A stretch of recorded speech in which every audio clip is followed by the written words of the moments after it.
Good evening and welcome to a new edition of To The Point. This evening with us is Engineer Hassan Shaaban, former Vice Chairman of Al Wafd Party. A pleasure to have you with us. Thank you for inviting me, appreciate it. The world is witnessing a lot of events. The past 3 years, we can safely say economies have been severely tested. COVID-19 following a war, we're still suffering from COVID. Economies are still trying to recover inflation rate that is quite crippling to some. How do you see the world economy moving? And the reason I'm saying the world is because past events have really proven that you really are living in a global world. Your economy, regardless of how strong you appear, is tight. And maybe some great economies have even been tested by a simple pandemic, for example. Mm-hmm. So how do you see us moving? How do you see world economy moving? This is a bit difficult to predict, but we're witnessing actually a few parameters that I can mention actually. Of course, there is a slowdown on trade. You know, international trade is very slow right now. The measures that most of the countries took to try to protect the people from the pandemic slowed down the economy of a lot of countries. I will not specifically talk about Egypt because we have a very special condition. We actually moved along, in two parallel lines, trying to protect and persuade the people to get vaccinated, and we did not stop our projects, the development projects, infrastructures, and so. But the rest of the world is really suffering. Europe suffered a lot. They've seen a lot of marches actually asking, to stop the measures that the governments actually in the beginning have taken to protect the people from the pandemic.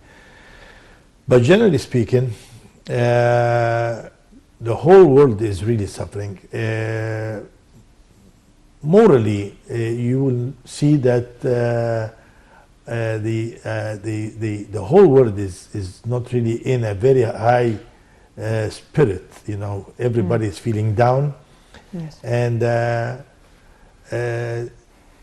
followed with the COVID-19 with the political situation in the whole world. So, as you said, it's a global issue now, and the whole world is a small village, and anything that takes place in a remote country is no longer a remote country. It affects the rest of the planet.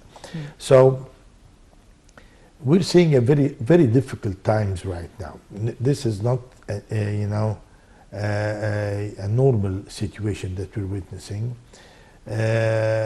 between the pandemic and the political issues that we are going through. I think within a year or two we're going to see a whole brand new world with new with new arrangements. You cannot really predict very much who will be a superpower, or but there is a number of countries that are fighting to lead the situation. And but nevertheless, the whole world is really for a change is suffering from the same thing: slowdown, recessions, and so forth. So we're going to need a very effective program after the pandemic, and let's hope that will not get, along with the pandemic, a bigger problem that what would require more attention to. What, in your opinion, because you said that in the future we might see different division or different distribution, different powers. The superpower of the future. What does a country need to be labeled as the superpower of the future? Is it military power? Is it economic power? What is needed in the coming juncture, in your opinion? What would classify A, B, or C to be the superpower? I don't think that in the near future we will have a sole, superpower. If you look to the mountain from a distance, you might see a sharp top, but as long you come close to the mountain, you'll see it. You'll see a platform on the top of the mountain, and this platform will allow a number of countries to fight over this title, the superpower. I think we're going to see a different arrangement in the coming future. China is really a very challenging competitive to the sole superpower right now, which is the US. We have to consider the situation with the international currency, the dollar.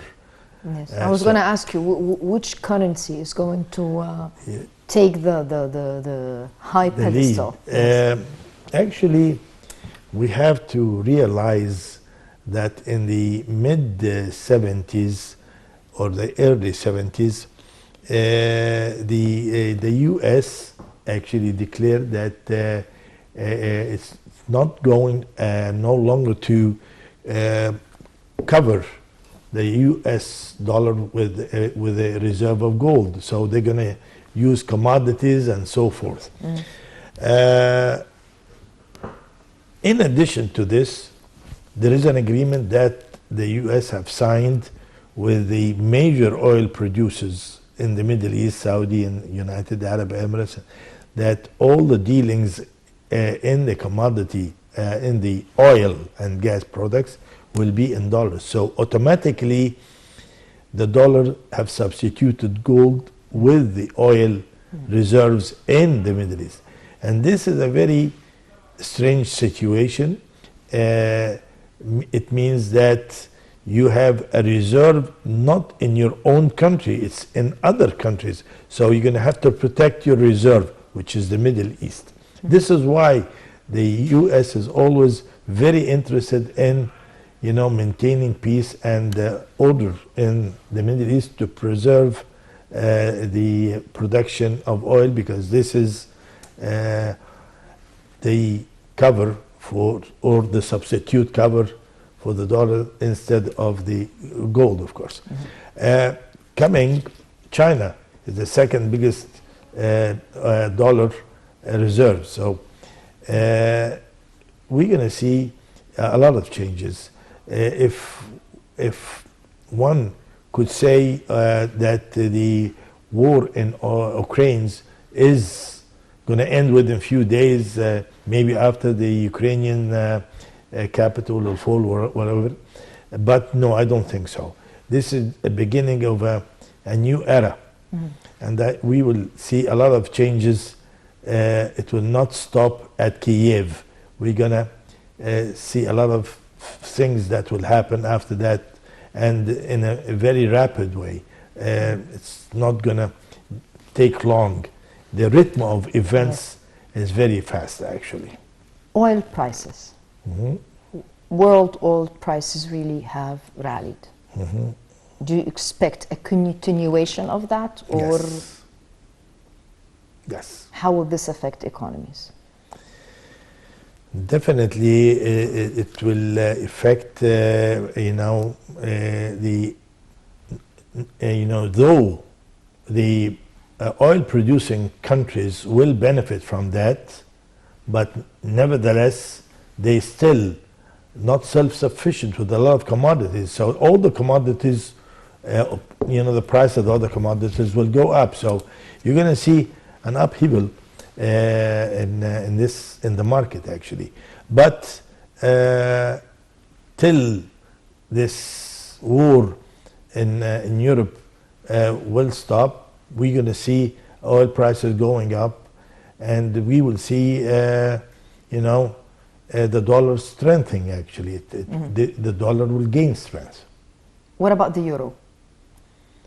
Are you expecting it to plummet? Are you expecting it to go up? For Europe, I think Europe will suffer actually tremendously. I don't think what's happening in the Ukraines will stop at the Ukraines. I think we will witness a lot of events in Europe. I don't want to predict, but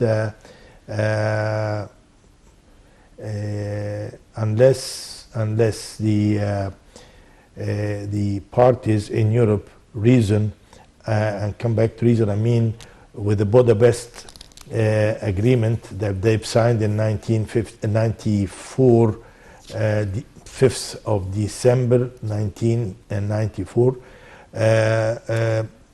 I think we will see an escalation for the for things in Europe, and this might drag a lot of countries to what's going on in Europe.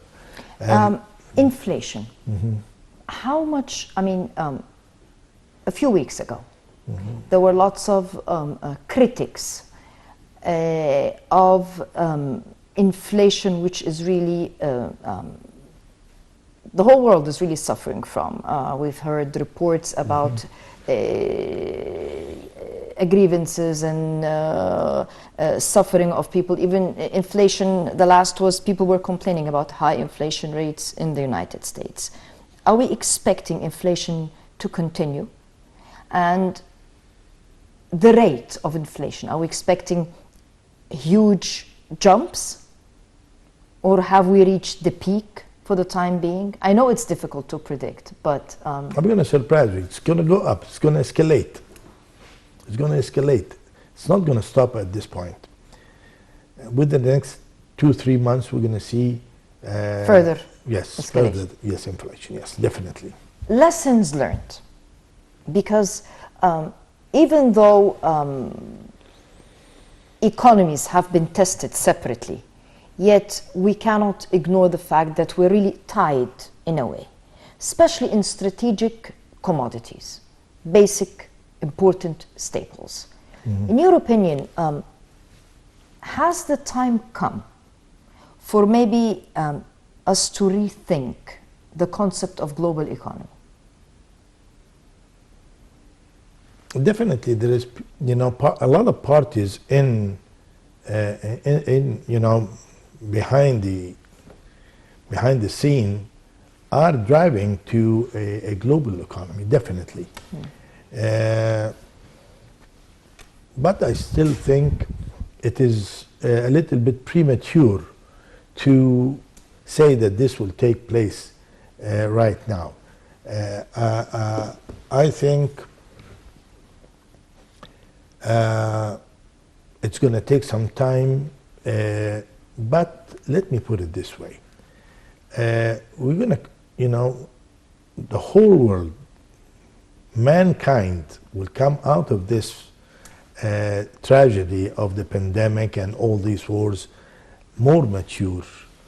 And I think the governments, unless the governments will listen to the people and try to,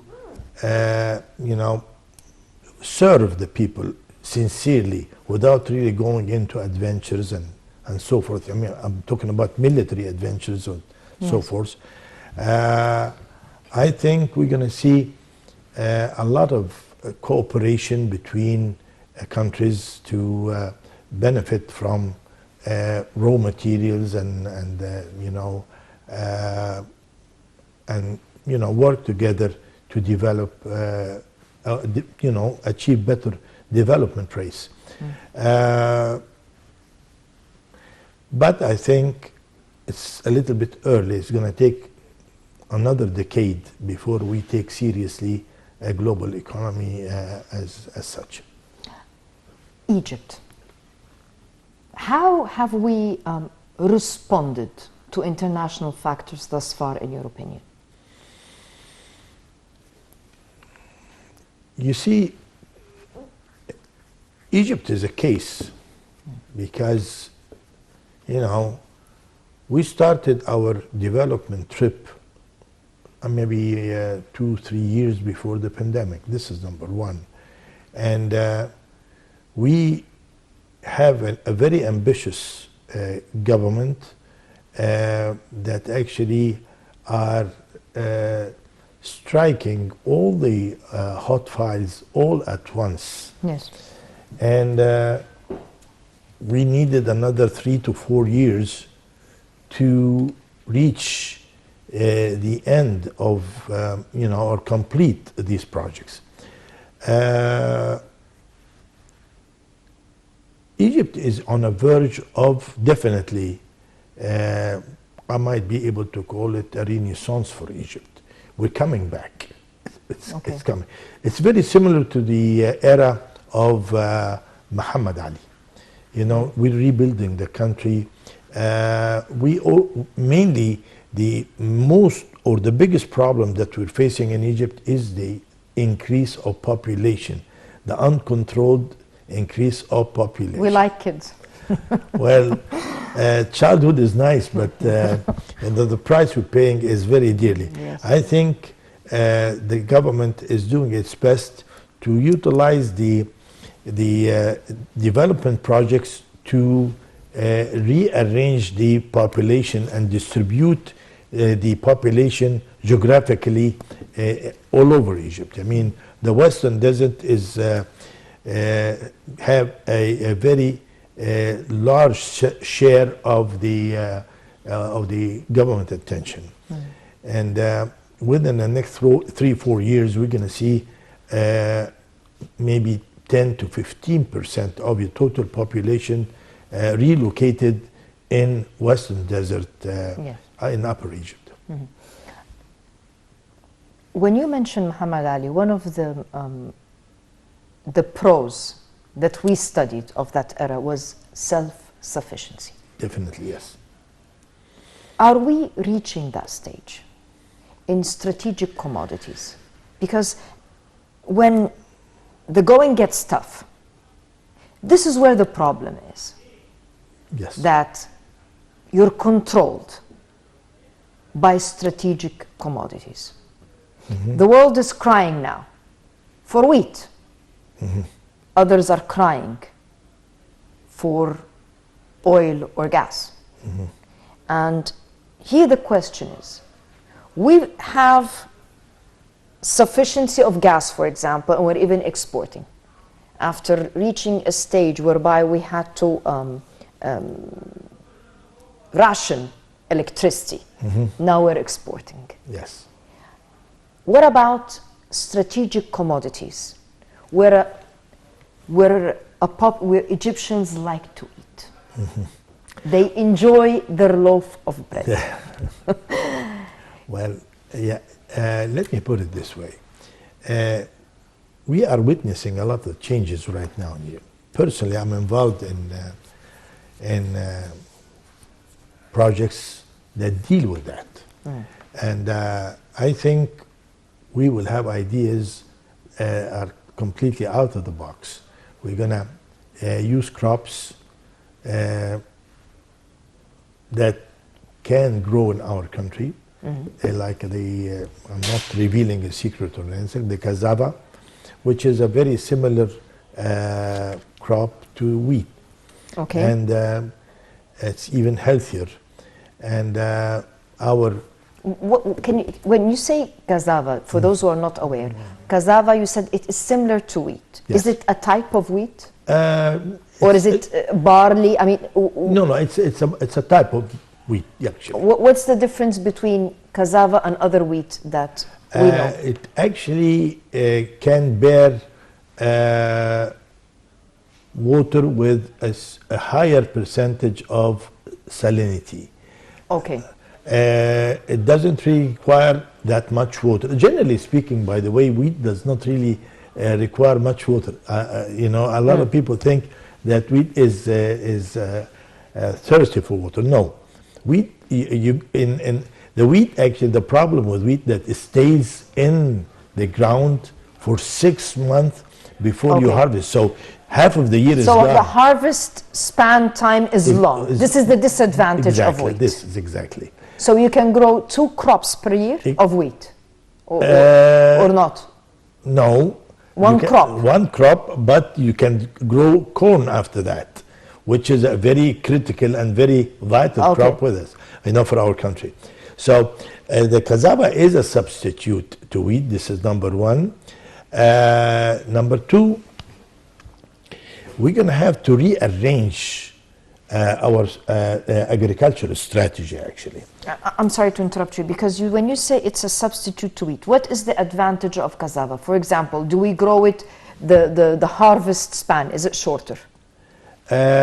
It can absorb saline water, which is an advantage, of course.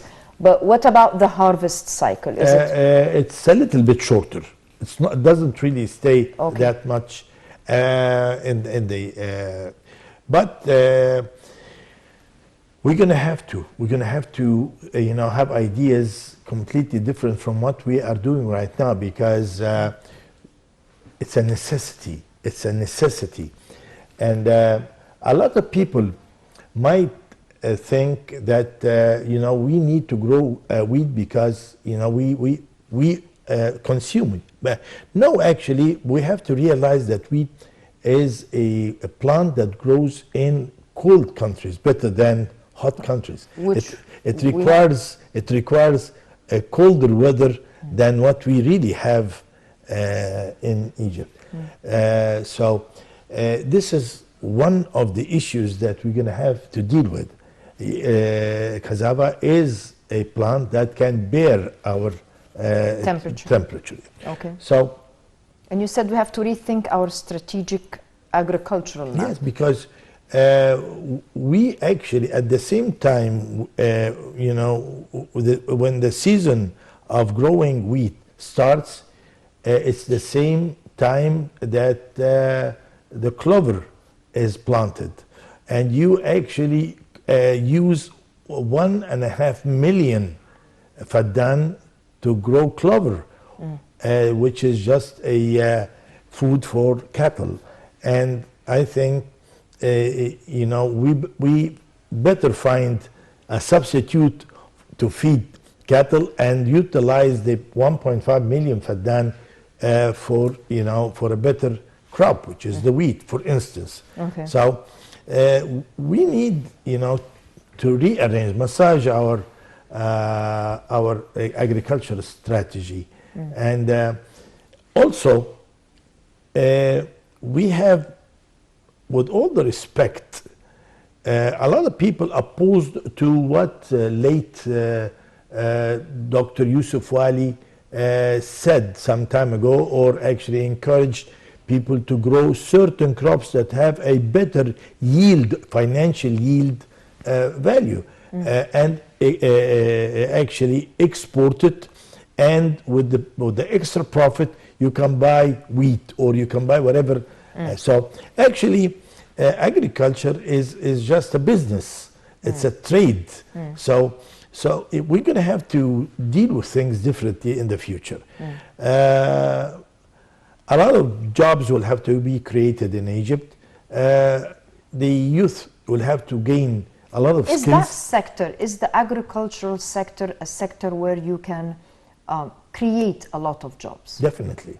Though you're mechanizing, modern agriculture depends on mechanization. Yes. But still you actually, you still have to train people for modern aggregation systems, maintenance of equipment. There is a lot of issues that you could create jobs in the agricultural section. Along with that, you're going to have cattle, chicken farms, and all of this will serve the new areas, because when you go and develop the desert, you require a lot of natural fertilizer, which comes from chicken waste and cattle waste and stuff like that. Definitely the next 3-4 years are very vital to Egypt, because we're going to see the final fruit of what we've grown in the last 4 years, actually. I think we've did well, and we need to just be patient to see the harvest time. In your opinion, where is the best investment now in Egypt? If someone is watching us now and looking for investment opportunities, is the agricultural sector a good investment opportunity in your opinion? You see, the modern way of looking into things is when you actually decide to grow a crop, you're going to have to realize where you're going to market it and what are you utilize it. So I think agriculture and industry, they go along together, actually. I think the better way of really considering an investment is that you grow a crop and use this crop as a raw material for an industry. Yes. So you have a final product, meaning we used to have a problem exporting certain fruits and vegetables to Europe because of excessive use of fertilizers, the nitrates and stuff like that. So this was against the rules and regulations of the European countries. So, but the substitute is you grow certain plants that you can get, that they use in producing perfumes in. So we actually create an industry of perfumes in Egypt, and doesn't really take that much water, and you don't have to export these plants as a raw material for large brands in Europe to actually produce perfumes, and actually we import it again. So if we just close the cycle and just have... So basically you're talking about from start to finish. You Yes. grow a crop and support the crop with an industry Yes. that can either be used internally or exported. Definitely, yes. You can attract actually famous brands, just host them over here in Egypt. Quality of labor. Whenever we talk about export, I'm sorry, but I have to get back to the quality of labor. What, in your opinion, is needed to further develop the quality of labor to reach competitive international standards? You're already competitive price-wise, because labor here is much, much cheaper than in the most developed countries. But the quality of the training. You see, yes, indeed, our labor rates are cheaper, but again, the efficiency of our laborers are not that efficient. I mean, that's why how can we bridge this the gap to make not cheap but competitively priced? Yes. Because I don't like the fact that to labor ourselves as cheap, but competitively priced labor that is qualified by international standards.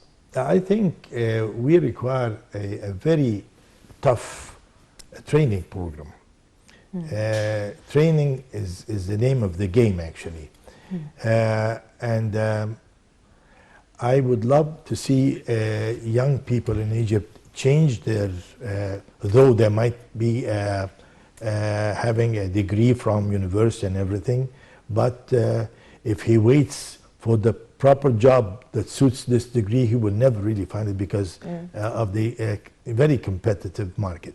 But I think if he changes the degree, is just to qualify him to be able to understand, better understanding for things. Yes. He's fully, mentally he's fully developed and aware of facts where he can actually get a proper training and change his business, or it might not be the right job for him in the beginning, but again, if he actually gets the proper training and he will gain skills, he will be good in what he's doing. So I think we're going to have to change a lot of philosophies. The government itself will have to promote what I'm saying. People will not have to stick to their degrees and wait for a job. They might not ever get it. So I think the new areas, that Egypt is developing in the Western Desert and in the south, like around the Kenya Valley and the areas where we have mining. We're doing a lot of mining actually right now for a change. So I think anyone who will get the proper, he would get the proper training, will actually find a job. So. Is it just training, or is it also cultural? The reason I'm asking this is because a graduate of engineering school here is quite competitive, to the extent that quite a lot are grabbed in foreign markets. Yes. And here we talk about the brain drain. Yet we don't have this in terms of labor. Is it just training, or do we have a cultural barrier towards certain jobs that we need to address as well? Well, definitely, literacy was a big problem, and still, once we annihilate literacy, the attitude of laborers will be different. Definitely, we have a cultural problem. Yeah, we need to diagnose the problem. Yes, I think the old Egyptian labor that used to be very skilled, and and other countries would love to hire him, is no longer there. We have a lot of competitors from Thailand, from Bangladesh, from India. All of these laborers are very skilled and hard-working laborers. And hard work is the name of the game, actually. Engineer Shaaban, in the past, every family used to take pride that our roots come from rural areas. Our grandfathers were farmers. This has changed. To a certain extent, yes. Can we change that so that the young generations coming out now, and we have quite a lot, most of the population here happens to come from the young generation, go back again to revamping the roots? A new generation of well-trained, educated farmers that recognize the value of the agricultural sector, that can turn Egypt into one of the leading food baskets for the world. Because really, we have the land, we have the resources, and we have the manpower to be the food basket of the world. Can we change the mindset to reach that? Unfortunately, that was feasible in the past, like 50 years ago. But as life have changed in the countryside,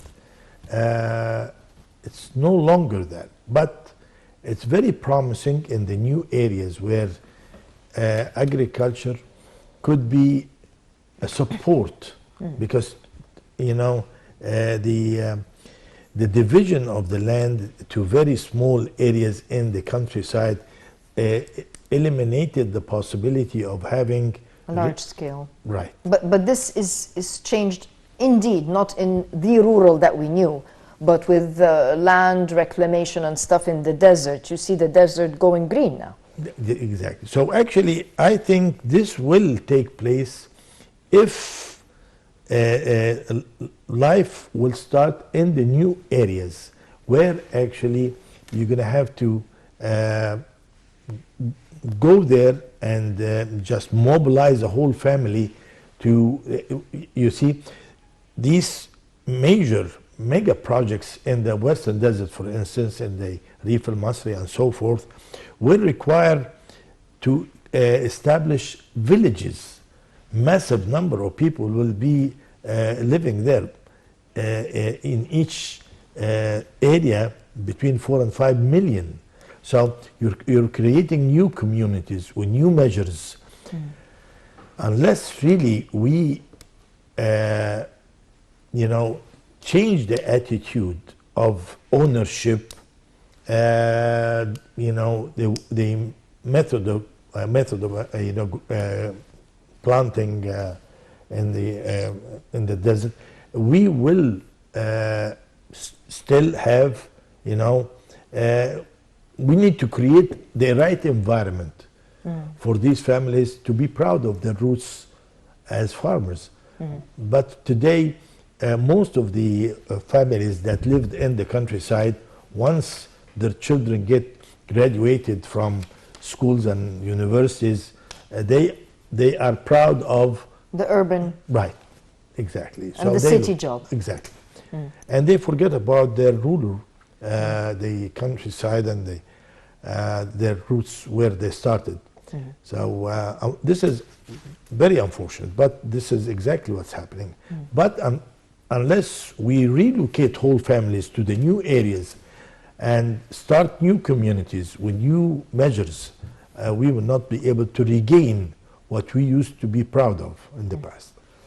We have a couple of minutes to wrap up. Before we do so, 5 years from now, where should things go as we're moving? Where do you expect Egypt to be? I'm very optimistic, to be honest with you. I know that we are, all of us, under pressure right now, but these are the labor pain. I mean, you cannot really gain anything without really suffering for a while. I think, you know, we're all experiencing pressures, financial pressures or whatever, but you know, we have a president who's trying to make up for the last 50 years, actually.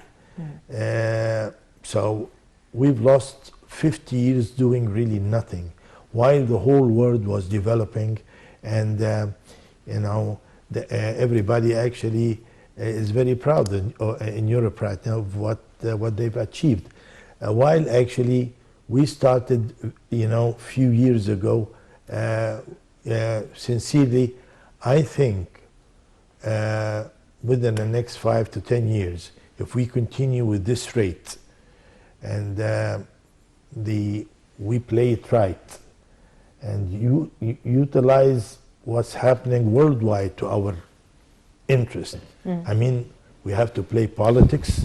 Yes. We're going to have to, you know, do the best with what we have and take everything serious.